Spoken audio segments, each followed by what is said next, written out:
Praise the lord. Good morning everybody.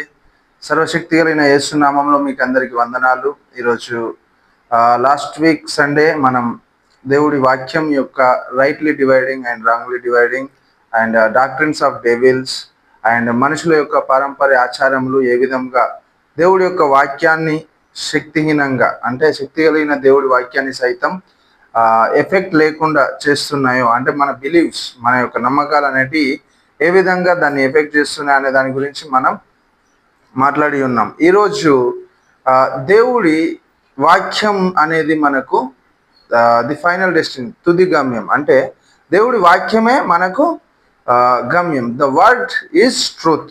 Bible ఏమంటుందంటే John 17:17 వాక్యమే సత్యము. And Jesus also is the full of truth and full of love. యేసు సత్యం and ప్రేమ అయి ఉన్నాడు అని మనకు యోహాను సువార్త 1వ అధ్యాయంలో వాక్యం చదివిస్తుంది. సో ఎప్పుడైతే మనము దేవుడి యొక్క వాక్యాన్ని చూసినప్పుడు, దేవుడి యొక్క వాక్యం మనకి ఏమిస్తుందంటే everything, whatever we need, Christians లైఫ్లో కానీ, ఈ యొక్క ప్రపంచంలో కానీ జరిగే పరిణామాల గురించి కానీ, భవిష్యత్తు గురించి కానీ, రాబో యేసు గురించి కానీ, ఏ విషయమైనా మనకి ఇక్కడ నుండి దొరుకుతుంది అంటే దేవుడి యొక్క వాక్యం నుండి దొరుకుతుంది. మనకు రక్షణ ఎక్కడి నుండి వచ్చింది? దేవుడి యొక్క వాక్యం నుండి వచ్చింది. మనకు స్వస్థత ఎక్కడి నుండి వచ్చింది? దేవుడి యొక్క వాక్యం నుండి వచ్చింది. మనకు విశ్వాసం ఎక్కడి నుండి వచ్చింది? దేవుడి యొక్క వాక్యం నుండి వచ్చింది. మనకు నిరీక్షణ ఎక్కడి నుండి వచ్చింది? దేవుడి యొక్క వాక్యం నుండి వచ్చింది. హీలింగ్ ఎక్కడి నుండి వచ్చింది? దేవుడి యొక్క వాక్యం నుండి వచ్చింది. హోలీ స్పిరిట్ ఎక్కడి నుండి వచ్చింది?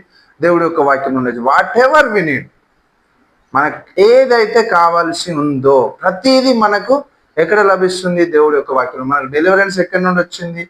దేవుడి యొక్క వాక్యం నుండి వచ్చింది. What ever it is, the final destiny, మనకు కావలసిన దాంట్లో మనల్ని సాటిస్ఫై చేయగలిగేది దేవుడి యొక్క వాక్యం మాత్రమే. మనకు 119 కీర్తన 105 ఏం చెప్తాడంటే, నీ వాక్యము నా పాదములకు దీపము, నా తోవకు వెలుగై ఉన్నదని దావీదు చెప్తున్నాడు. దేవుడు ఎందుకు వాక్యమే దేవుడై ఉన్నది. అండ్ దేవుడి యొక్క నామం కంటే కూడా ఆయన యొక్క వాక్యాన్ని హెచ్చించి ఉన్నాడు. దేవుడికి స్తోత్రం, హల్లెలూయా.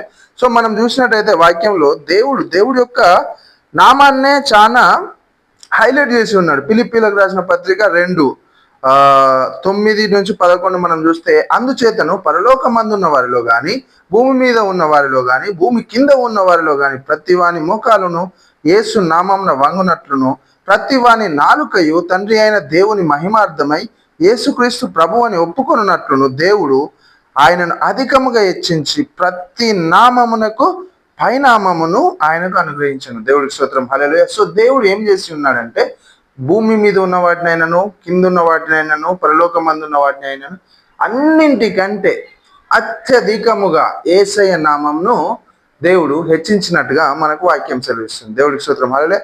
సో అదే విధంగా దేవుడు ఆయన నామమునే అంత హెచ్చిస్తే ఏం చేశానంటే, కీర్తన 138వ అధ్యాయం 2వ వచనంలో చూస్తే, నీ నామంతటి కంటే నీవు ఇచ్చిన వాక్యంను నీవు గొప్ప చేసి ఉన్నావు. దేవుడికి స్తోత్రం, hallelujah. The name of Jesus was very powerful. యేసు నామము చాలా శక్తివంతమైనది. ఎందుకంటే యేసు ప్రభు ఆయన శిష్యులకు ఏమన్నా అంటే, మీరు నా నామమున దయ్యములను వెళ్ళగొట్టేదారు, నా నామమున అద్భుతములు చేసేదారు, నా నామంలో స్వస్థతలు చేసేదారు. ఆయన నామంలోనే అన్ని అద్భుతములు, మహత్కార్యములు జరిగినవి. అపోస్తలుల టైంలో కానీ ఇప్పటికి కూడా what we are doing everything in the name of Jesus. దేవుడికి స్తోత్రం, హల్లెలూయా.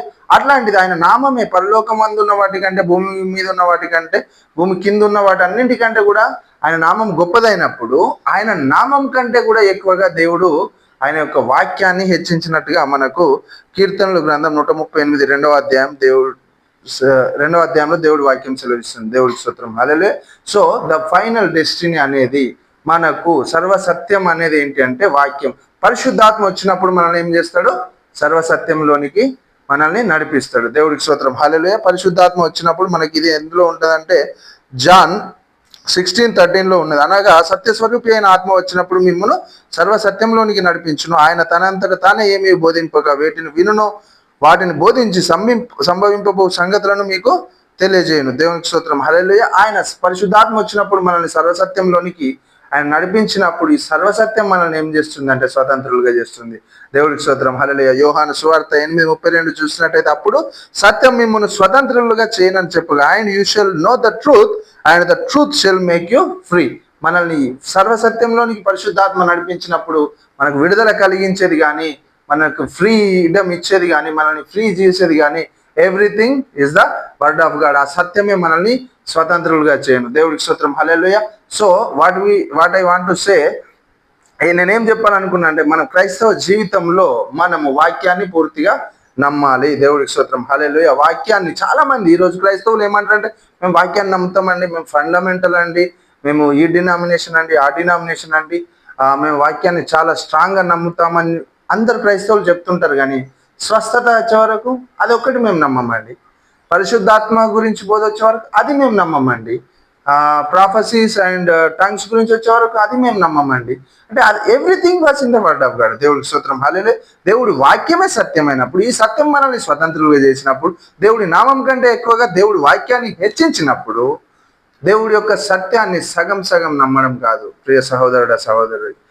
దేవుడి యొక్క సత్యాన్ని పూర్తిగా నమ్మి, what it is return in the word of God, ఆయన యొక్క ఇన్స్పిరేషన్ ద్వారా రాయబడినటువంటి ఈ యొక్క సత్యంలో, ఈ యొక్క వాక్యంలో, దేవుడు ఆయన నామం కంటే ఎక్కువగా హెచ్చించినటువంటి ఈ వాక్యంలో ఉన్న వాటిని అన్నింటినీ నమ్మి మీరు స్వతంత్రులు కావాలని కోరుకుంటూ, ఈ యొక్క సర్వసత్యమే, ఈ యొక్క వాక్యమే మనల్ని స్వతంత్రులుగా చేస్తుంది. ఈ యొక్క వాక్యంలోనికి పరిశుద్ధాత్మ దేవుడి గైడెన్స్ ద్వారా సర్వసత్యంలోనికి మీరందరూ నడుచుకోవాలని కోరుకుంటా. సర్వసత్యాన్ని మీకు బోధించడానికి ఈ హెసెడ్ మినిస్ట్రీస్ అనేది 100% ఎప్పటికీ మీ ముందుంటుంది. Please like our channel and subscribe and share our channel. God bless you all. Thank you.